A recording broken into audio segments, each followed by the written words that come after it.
Welcome to the Slop Farm. Enjoy the video. You'll start with Access and Evidence.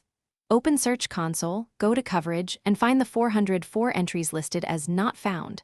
Note the exact URL and first appearance date. While doing that, check your sitemap and canonical tags to make sure the missing URL isn't referenced there. This saves wasted fixes. Next, pull server logs or analytics to see where traffic or referrals came from. Once done, keep a short list of candidate causes so you can test fixes methodically. Now you diagnose and apply the main fixes. You'll first try the URL in a browser and with curl to confirm the 404.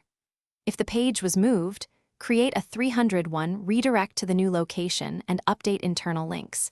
If it was deleted by mistake, restore the content or return a 410 if intentionally removed. Make sure your sitemap and canonical tags no longer point to the 404 URL, and verify redirects don't loop. Once configured, test responses and crawlability with the URL inspection tool. Finish by having Google reevaluate the URL. Use URL inspection to live test the page and request indexing. This speeds up removal of the 404 flag.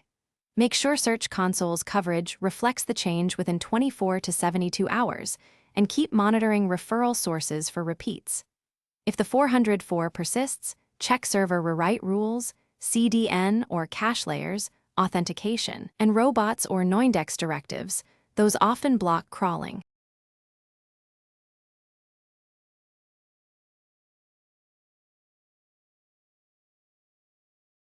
Thanks for watching.